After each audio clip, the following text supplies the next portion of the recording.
जंगल में एक नई सुबह का आगमन हो चुका था। हल्की हल्की धूप पेड़ों की टहनियों से छनकर नीचे गिर रही थी। हवा में ठंडक थी और हर तरफ ताजगी का एहसास हो रहा था। पत्तियों पर जमी ओस की बूंदें सूरज की रोशनी में मोती की तरह चमक रही थीं। एक बड़े पुराने पेड़ की ऊंची शाखा पर छोटी सी चिड़िया चिनी अपने घोंसले में बैठी थी। वह बाहर देख रही थी, लेकिन उसकी आंखों में खुशी नहीं, बल्कि चिंता थी। उसका घोंसला अब पुराना हो चुका था। कई तिनके टूट चुके थे और थोड़ी सी हवा चलने पर ही वह हिलने लगता था। मेरा घर अब पहले जैसा मजबूत नहीं रहा। हर बार हवा चलती है तो ये डरावना लगता है।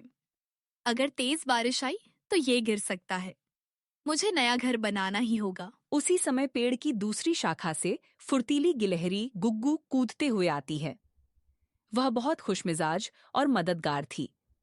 जैसे ही उसने चिनी को उदास देखा, वह तुरंत उसके पास आ गई। अरे चीनी, आज तुम इतनी चुप क्यों हो? तुम तो हमेशा गाना गाती रहती हो। क्या हुआ तुम्हें? मुझे बताओ, मैं तुम्हारी मदद करूंगा। गुग्गू, मेरा घर अब टूटने वाला है। मैं बहुत परेशान हूँ। मैं अकेली इसे नहीं बना सकती। क्या तुम मेरी मदद करोगे? अरे, इसमें चिंता की क्या बात है? हम दोनों मिलकर नया घर बनाएंगे और ऐसा घर बनाएंगे जो सबसे मजबूत होगा। तुम अकेली नहीं हो, मैं तुम्हारे साथ हूँ। अब चिनी के चेहरे पर थोड़ी मुस्कान आ जाती है। दोनों दोस्त पेड़ की शाखा पर बैठकर नया घर कैसा होगा, इसकी कल्पना करने लगते हैं। नीचे फैला हुआ जंगल बहुत सुंदर लग रहा था।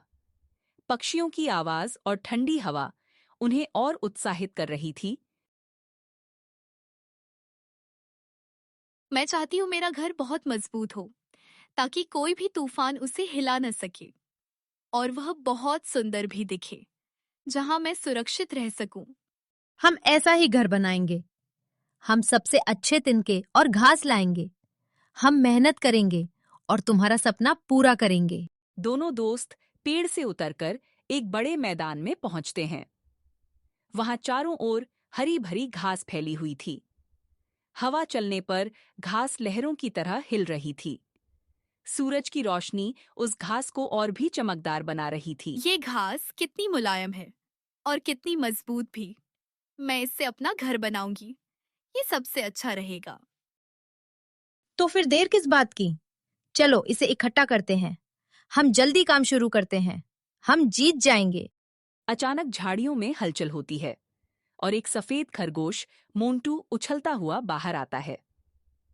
वह बहुत चंचल और मिलनसार था। अरे, तुम लोग क्या कर रहे हो? इतनी घास क्यों जमा कर रहे हो? क्या कोई खास काम है? मुझे भी बताओ ना। हम नया घर बना रहे हैं। मुझे मदद चाहिए। क्या तुम हमारी टीम में शामिल होगे? हम साथ काम करेंगे। अब तीनों दोस्त मिलकर काम करने लगते हैं। चिनी घास को जोड़ती है, गुग्गू उसे जमाता है और मोंटू तेजी से दौड़कर घास लाता है। उनकी मेहनत देखकर ऐसा लगता है जैसे वे एकदम परफेक्ट टीम हो।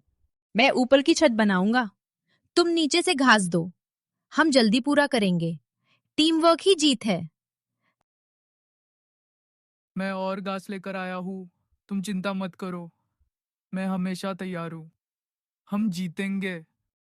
तीनों आगे बढ़ते हैं और एक बड़े सूरजमुखी के खेत में पहुंचते हैं।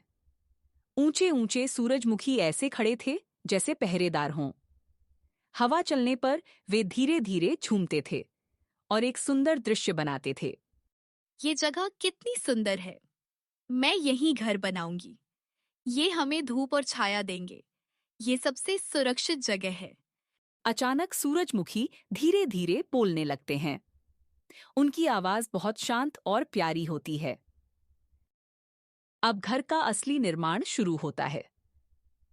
धीरे धीरे तिनके जुड़ते जाते हैं और एक सुंदर आकार बनता है। मेरा सपना सच हो रहा है। ये घर बहुत सुंदर बनेगा। मैं इसे मजबूत बनाऊंगी। ये मेरा सपना है।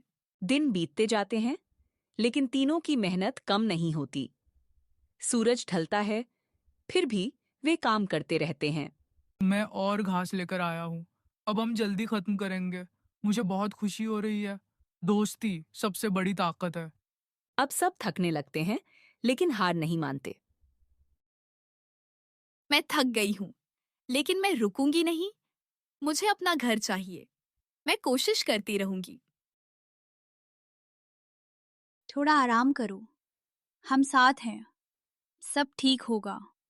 हार मत मानो। अचानक आसमान काला हो जाता है। तेज हवा चलती है।